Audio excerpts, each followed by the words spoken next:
მოგესალმებით მათაცემულო ტელემაყურებლებო, დღეს ჩვენ შევიკრიბეთ რათა ვისაუბროთ იმუნიზაციის საკითხებზე.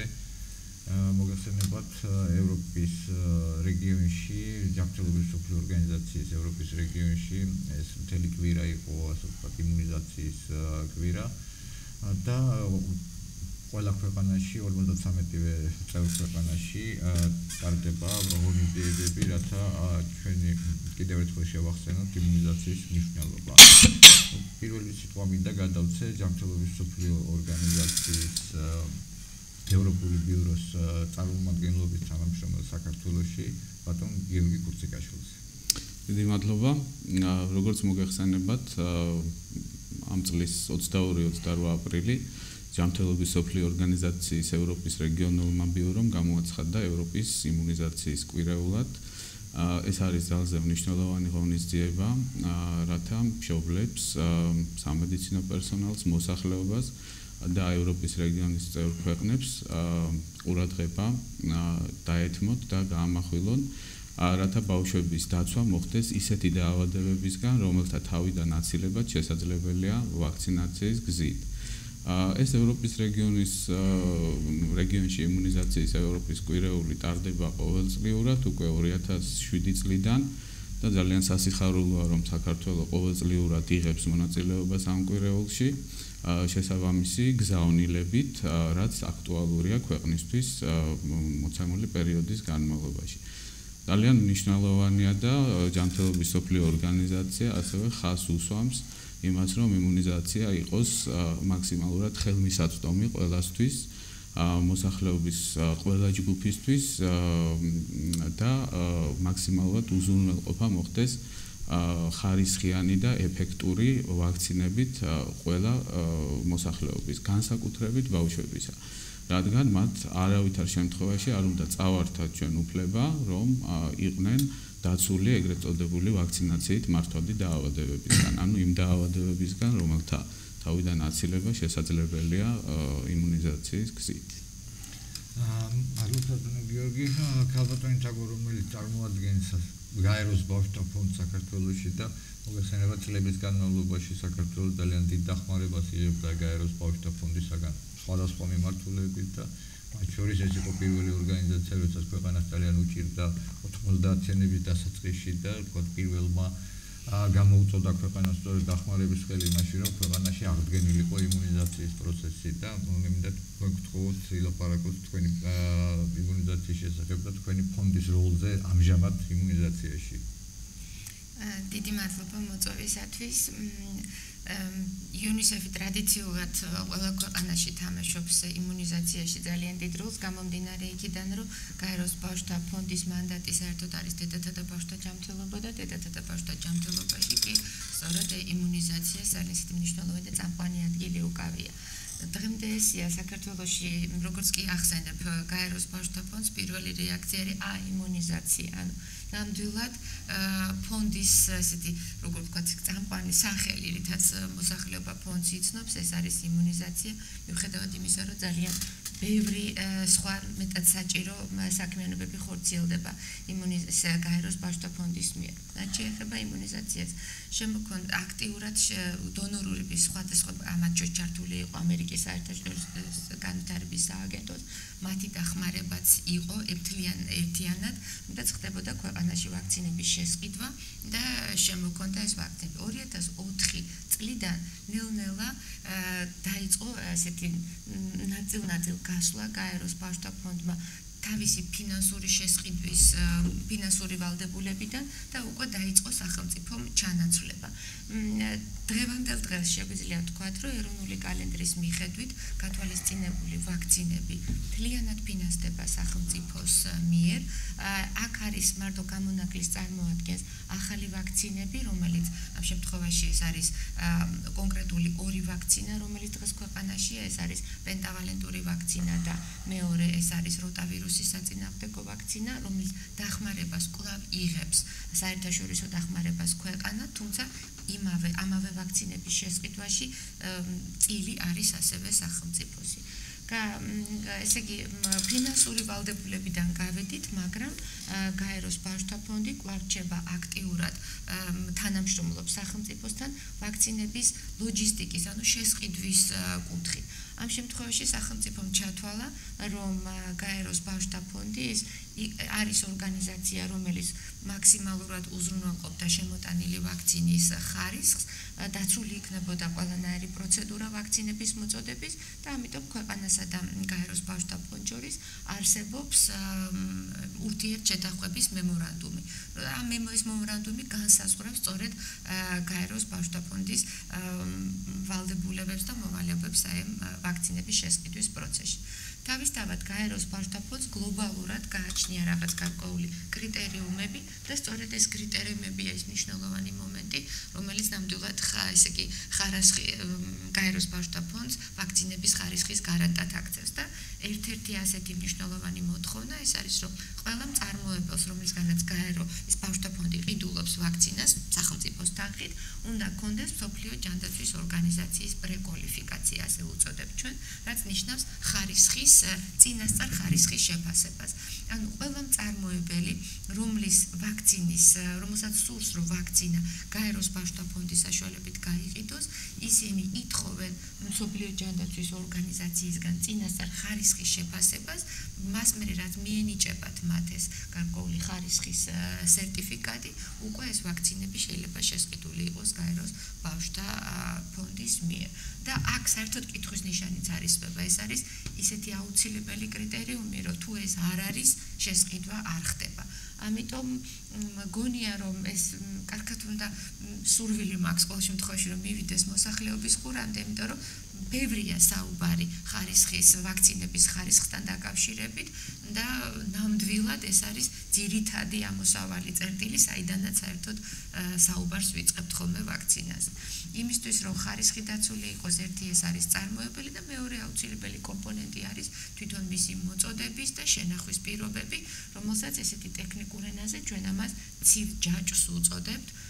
მაყურებლისთვის რომ გასაგები იყოს, ეს არის მაცივარდანადგარების რაღაც გარკვეული რაოდენობა, რომელიც ასევე მთლიან სქემაში, სისტემაში არის ეს ყველაფერი ჩართული და ეს არის მეორე კომპონენტი, რომელიც ასევე გარკვეულწილად წარმოადგენს ბავშვამდე კონკრეტულ მომხმარებამდე მისული ვაქცინის ხარისხის გარანტიას. საფრთხონებზე შეიძლება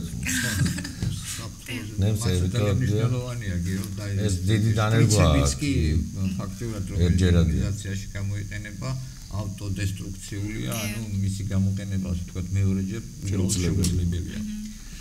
მე ბატონ თემურთან მინდოდა გადავსულიყავ ხა კითხვით, რომ ეს ხარისხებზე იყო ვაქცინების თქვათ ლაპარაკი და თქვენი პირადი გამოცდილება გაქვთ თქო ძალიან დიდი თქვენი პაციენტებთან დაკავშირებით და არის მაინც არა მშობლებში თქვათ ეს რაღაც კითხვის ნიშნები ხოლმე. მოგესალმებით და დიდი მადლობა კიდევ ერთხელ მოწვევისათვის. ეს ყოველთვის იქნება ალბათ ბატონო უკაცრავად ზარი არის მსმენელისაგან და შეიძლება გისმენთ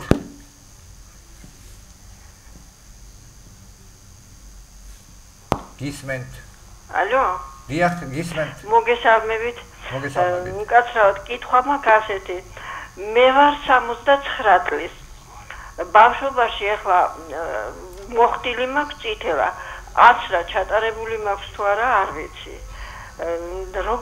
როგორ მოვიქცე ახლა ეს ვაქცინაციის გაკეთება მეც კი ბატონო ქალბატონო მადლობთ გასაგებია თქვენი კითხვა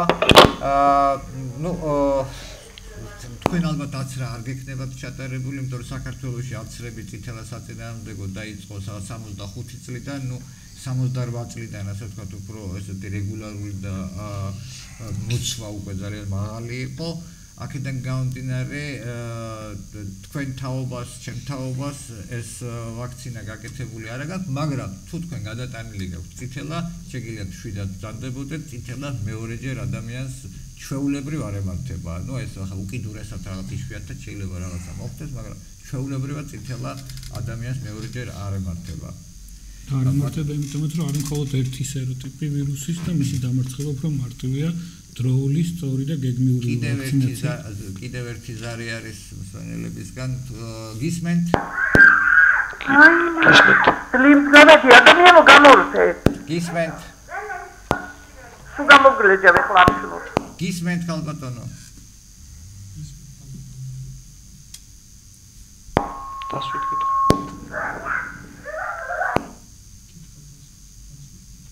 სამოცდასამი წლის. დიახ. და აი წითელაზე როა ამდენი ინფორმაციას რო გვაძლიან, მე ვერ გავერკვი ახლა. მე როგორ უნდა მოვიქცე, მეც უნდა ავიც რა გენაცვალე. აი ეხლა სწორედ ხალბატონს პასუხობდი, ანუ ვინც არის საქართველოში ამ თქვა 68 წლამდე დაბადებული, იმას ჩვეულებრივ, რა თქმა უნდა, წითელას ვაქცინაცია ჩატარებული არ იქნება. და ჩვეულებრივ მას გადატანილი აქვს ახლა მეც 60 წლის გახლა ვარ და გადატანილი მაქვს ნამდვილად წითელა ვიცი ბავშვობაში ანუ ჩვენ თაობას ფაქტიურად ყველას გადატანილი აქვს თუმცა არის უკიდურესად იშვიათად შემთხვევები ჩვენ ახლა გვყავდა პაციენტი 57 წლის ერთ-ერთი მაგრამ ჩვეულებრივ კიდევ ერთხელ ვიმეორებ ჩვენ თაობას წითელა არ ეკუქრება იმიტომ რომ უმრავლესობას გადატანილი გვაქვს ბატონ თემოს აი კიდევ ერთი ზარი არის უკაცრავად ბატონ თემო გამარჯობა დიდიც სამი შვილი მყავს და აცრები მაქვს ჩატარებული ყველასთვის როგორც ეკუთვნოდა კალენდრით და რა ეხა რო დაემართოს რამე კიდე ხო არ უნდა გაუკეთო აცრა ან როგორ უნდა მოვიქცე ბატონ თემო ასაკები უნდა თქვეს ესე იგი თუ თქვენ ამ შემთხვევაში თუ წითელაზე გვაქვს საუბარი თუ თქვენ 1 ან 5 წლის ასაკში პაციენტს გაკეთებული აქვს ვაქცინაცია და არ არის კონტაქტი წითელიან პაციენტთან ამ შემთხვევაში არ არის აუცილებელი ვაქცინაციის ჩატარება თუ იმ შემთხვევაში საერთოდ ამ იმუნიზაციის კვირაულის დროს კეთდებოდა ვაქცინაცია 6 თვიდან 40 წლამდე ასაკის პაციენტებში თუ იყო პირველადი კონტაქტი მაინც წითელთან ანუ თუ თქვენ სწორად გეგმიურად გაქვთ ჩატარებული ვაქცინაცია და გააჩნია რა ასაკის პაციენტ ბავშვები არიან არ არის აუცილებელი ვაქცინაციის ჩატარება. ანუ ორი დაცვა ფაქტიურად იცავს მთლიანად ორი აცრა ბავშვს წითელასაგან ერთი აცრის დაცვა არ არის ასეთი მაღალი ერთი აცრის შემდგომ ბავშვი ჩვეულებრივ 85-87%-ში დაცულია მაგრამ თუ დაემართება მაინც ძალიან მსუბუქად დაემართება მაგრამ ორი აცრა პრაქტიკულად იცავს და ჩვენ ისევ ხარისხზე გვინდოდა მშობლებში არსებული ვთქვათ ეჭვები ველაპარაკა კი ბატონო ანუ საქართველოში ამჟამად როგორც კომერციული გზით შემოტანილი ისე სახელმწიფოს მიერ შემოტანილი ვაქცინები არის საკმაოდ მაღალხარისხოვანი და არის გავრცელებული ესეთი მოდუსი რომ უფასო ვაქცინებს ეგრეთ წოდებულ უფასო ვაქცინებს თუმცა ამაში სახელმწიფო გარკვეულ დიდ რაოდენობის თანხას იხდის ეს არის პაციენტისთვის უფასო თორე სახელმწიფოსთვის ჩვეულებრივი ფასიანია აქვს ახასიათებს რაღაც გარკვეული რეაქციები ნუ რეაქციები ძირითადად ეს არის ადგილობრივი ლოკალური მტკივნეულობა ტემპერატურული რეაქცია პირველი 24 საათის განმავლობაში ან მოგვიანებითი მე-10 დღეს წითელ-ყურის შემთხვევაში რომელიც პრაქტიკულად უკვალოდ გადის და შესაბამისად ესეთი რეაქციები უფრო დიდ მასაში ანუ დაახლოებით 700,000 შემთხვევაში უფრო მეტი იქნება რამე თუ სწორედ ამ უფასო ვაქცინით ყოველწლიურად დაახლოებით 700,000-მდე პაციენტი იცრება მაშინ როდესაც კომერციული ვაქცინით დაახლოებით 20-დან 50,000-მდე პაციენტი იცრება უკაცრავად ბატონო კიდევ ერთი ზარია გისმენთ მე ვარ 63 წლის ბავშვობაში ახლა მქონდა აცრა არ მქონდა მოხდილი მაქვს თუ არ მაქვს წითელა და როგორ უნდა მოვიქცე ახლა ჩვეულებრივ ჩვენ ასაკში კიდევ ერთხელ ვიმეორებ ადამიანებს გადატანილი აქვს უკვე წითელა და ასე რომ თქვენ შეგიძლიათ შვიდად ბრძანდებოდეთ ეს უკიდურესად იშვიათია ამ ასაკში რომ ვინმეს დაემართოს ისმენ ბატონო ჩემო და იმისათვის რომ ჩვენ ეს მაქსიმალურად ავიცილოთ ეს აღნიშნული დაავადებები აუცილებელია მაქსიმალური მოცვა პაციენტების ანუ დაახლოებით 95 არის მოცვის ინდექსი იმისათვის რომ დავამარცხოთ ეს იქნება წითელა, წითურა, ყბაყურა, დიფტერია, ტეტანუსი თუ ასე შემდეგ და ამჟამად კიდევ ერთხელ გავმეორდები რომ სახელმწიფოში როგორც კომერციული გზით ისე სახელმწიფოს მიერ შემოტანილი ვაქცინებს გააჩნია საკმაოდ მაღალი ხარისხი და აუცილებელია დროული, სწორი და გეგმიური ვაქცინაცია.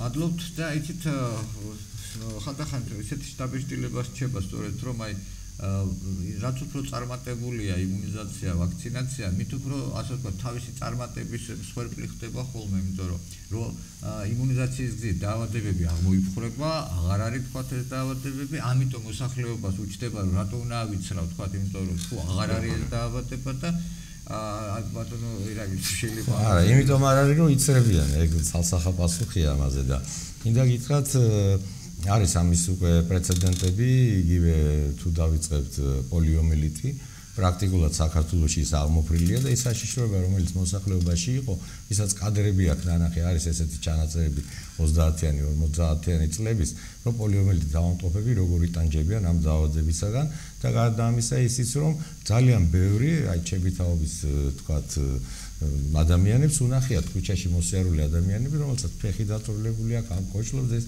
იყო პრაქტიკულად ძალიან ხშირი და გამოწვეული იყო ამ პირველი მითით.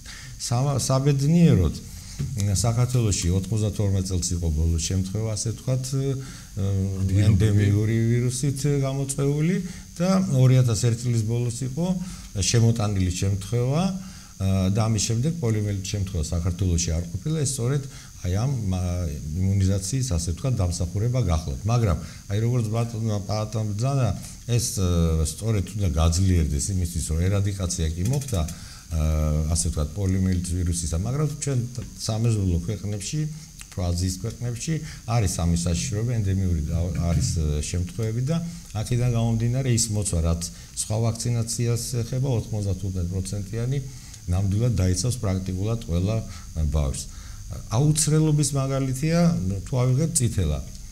კიდევ ერთხელ შეგვიძლია გავიმეოროთ, რომ როდესაც დიდი რაოდენობა ბავშვების არ იქნა აცრილი, სწორედ დღეს ვიმკით იმას, რომ ასეთი ასე ვთქვათ, ნუ ხა დიდ აფეთქებას ვერ დავარდეთ, მაგრამ წითელის შემთხვევები ძალიან მატულობს და 2005 წლებში იყო ასეთი აფეთქება საქართველოში, 3800-მდე ბავშვი დაავადდა და აქედან 9 ბავშვი 9000-მდე იყო ორივე წელიწადში. და 9 ბავშვი და ახლა როგორც იცი 2 ბავშვი გარდაცვლილია 2200 გადავწდით ახლა შემთხვევით სამწუხაროდ 2 შემთხვევა და სხვათა შორის თუ აი ეს კვირეულის მიზანი ის არ არის პროპაგანდა, ეს უბრალოდ ინფორმირებულობა, ინფორმაცია უნდა მივაწოდოთ მოსახლეობას რისკების და აცრის ასე ვთქვათ სიკარგის შესახებ და აქედან გამომდინარე მინდა გითხრათ რომ 2015 წლისთვის თუ ეს მოცვა იქნა წითელათი და წითურათი შესაძლებელია ელიმინაცია მოხდეს უკვე წითელათ ვირუსის საქართველოში და ეს დიდი მიღწევა იქნება საზოგადოებრივ ჯანდაცვაზე საერთოდ მიდგომების და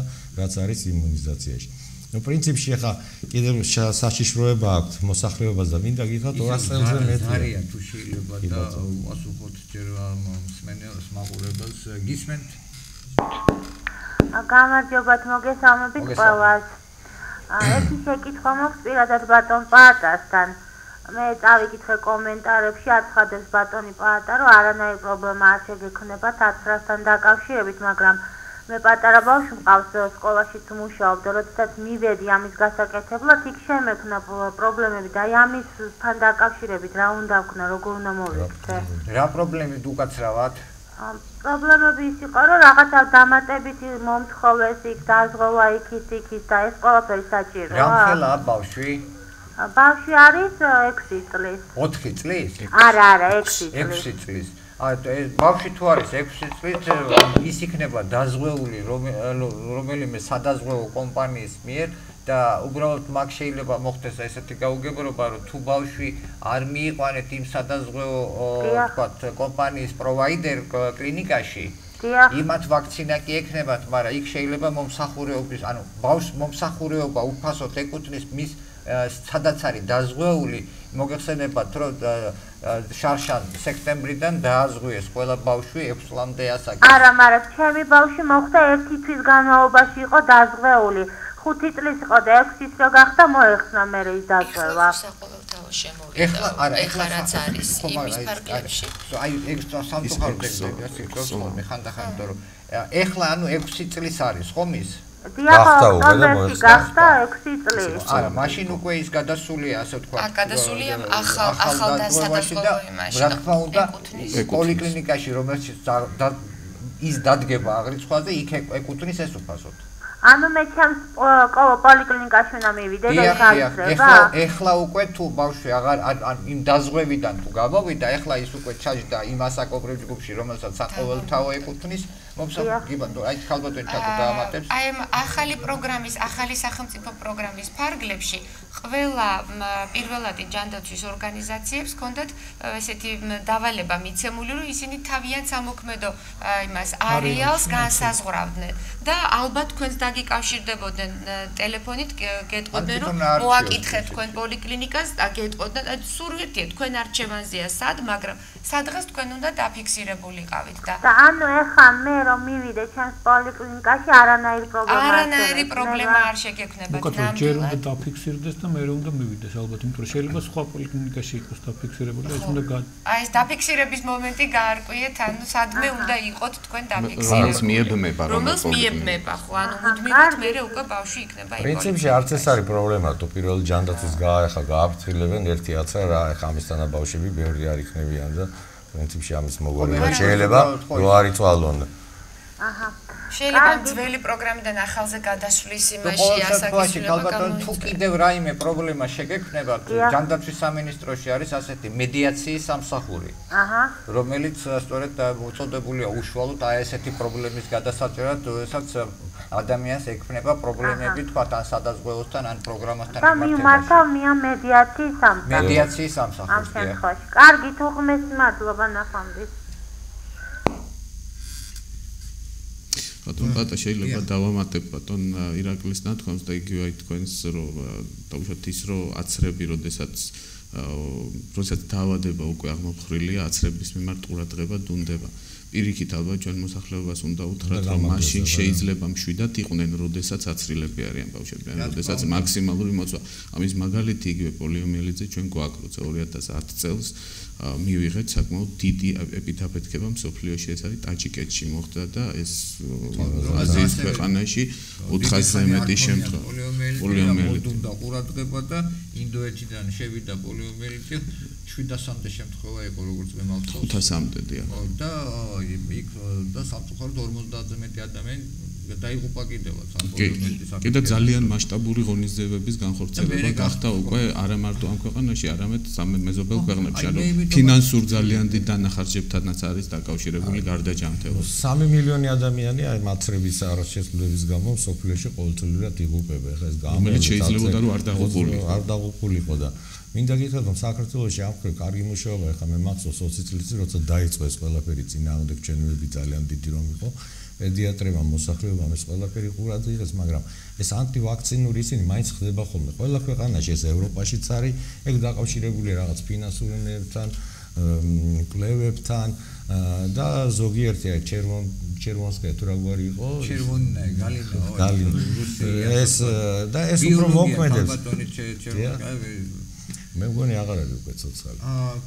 მისი სტატიები ჯერ კიდევ ინტერნეტში ძალიან ხო და მე თქვენი ის მახსოვს და ნახე სხვათა შორის ეს სურათი ინტერნეტში, როდესაც ჯენი 200 წლის წინ დაიწყეს რაღაც ამ შემთხვევაში აი აცრილებს ხატავდნენ კუდით, ხეებით, რომ ვითომ ეს აცრა იწვევდა ასეთ რამეებს და მინდა მოსახლეობას აი თამამად იყვნენ, იმიტომ რომ საქართველოს იყო ესეთი 10 წლის წინ რომ პოლიგონია ვაქცინების გამოცდის და ასე შემდეგ და მინდა პირიქით გითხრათ რომ საქართველოში როცა უკვე ერადიკაცია მოხდა თქვათ იგივე ამერიკის კონტინენტზე მერე დაიწყო ეს ყველაფერი ახაც წითელად ამერიკის კონტინენტზე პრაქტიკულად უკვე აღარ არის და მერე ხდება და ხალხი გაუსვათ არა მარტო შეერთებულ შტატებში კონტინენტზე ლათინურ ამერიკაში წითელა აღარ არის ფაქტიურად არც ციტურას ფოტოშორის. და ამიტომაც ეს იცით სულ 11 დაავადების წინააღმდეგ არის სულ რამდენი აცრა ეხლა 15 აცრა თუ აღარ ჩავთვლით ეხლა და ხო რა არის მნიშვნელოვანი რომ უნდა იყოს აუცილებლად აცრილი კალენდრის მიხედვით. რაც უფრო ადრეა აცრილი აი ესეთი რაღაც თანამოვლენები ბევრად უფრო ნაკლებია ეს გამომდინარეობს იმუნური სისტემიდან ლაბილობა კი არის მაგრამ ბავშვი რო იბადება რამოდენიმე 1000-მდე ანტიგენი შეიძლება შეხვდეს და იმუნიტეტი აქედან არის მომართული და რაც უფრო ადრე ანუ კალენდრის მიხედვით აიცრება, რასაკვირველია იმუნიტეტის უკეთესად იქნება და აი ვამბობენ ჯვარედინი რაღაც ამას ეწინააღმდეგება იმას არა. აი იგივე პენტავაქცინით ნებოთ 6 ვაქცინით ერთდროულადაც რა პირიქით უმჯობესია, ვიდრე მათი ცალ-ცალკე და დროში გაწევა. ბატონო თემურ, აი ხო ლაპარაკობდით თქვათ გარკვეულ მაინც წინააღმდეგ ჩვენება რა თქმა უნდა ყოველთვის არსებობს ხოლმე და განსაკუთრებით ახლა მე ვიცი აი ორსულ ქალბატონებს აინტერესებთ ხოლმე და აი თუ შეიძლება რომ უთხრათ რა წინააღმდეგ ჩვენებები შეიძლება იყოს. კი ბატონო, რა შეიძლება უშუალოდ წითელას, წითურას და ყვაყურის ან კომბინირებული ვაქცინა, სამ კომპონენტიანი ვაქცინა, ეს არის ცოცხალი ვაქცინა, ხოლო დანარჩენი ვაქცინები პრაქტიკულად არის ანატოქსინი ან დასუსტებული ვაქცინები, რომელიც უკუჩვენება პრაქტიკულად არ არსებობს.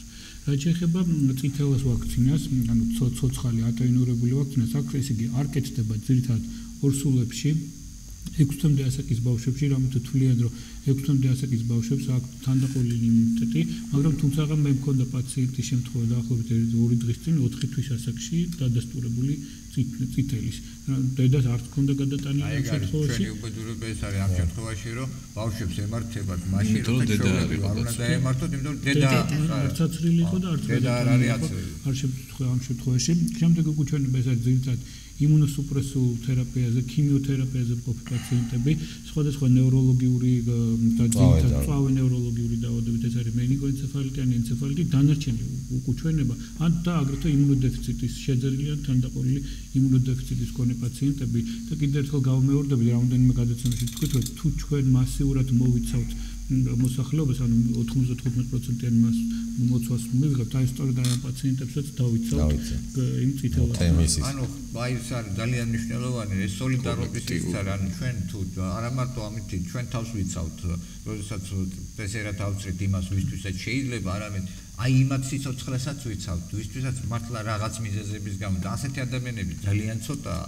მაგრამ იმათაც ვიცავთ ჩვენ იმათთვის პრაქტიკულად მომაკვდინებელია წითელას დამარცხვა განსაკუთრებით იმუნოშეძენილი თუ თანდაყოლილი იმუნოდეფიციტის მქონე პაციენტებში და პრაქტიკულად აი მასიურად ყველა მშობელმა უნდა დროულად წაიყვანოს ბავშვი ვაქცინაციაზე და კიდევ ერთხელ გავიმეორდები, რაც უფრო ახალშობილია ბავშვი, აი ეს ლოკალური გამოვლინებები და ნაკლები ელემენტარულად ტკივილის გამოხატვა უფრო ნაკლებია ადრეული ასაკის ბავშვებშიც.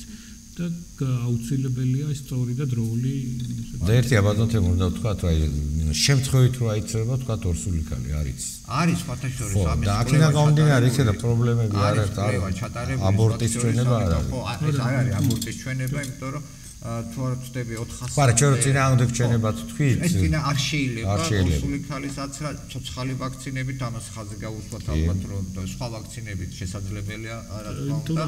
ამ ვაქცინაში არის წითურას კომპონენტი, რომელიც საკმაოდ ხშირად თანდაყოლილი წითურას სინდრომს იწვევს. მაგრამ აქვე ნაცუსტებულია და არი არის თუ შეიძლება ერთი უპასუხოთ და მე გავაგრძელებთ ჩვენი საუბარი გისმენთ?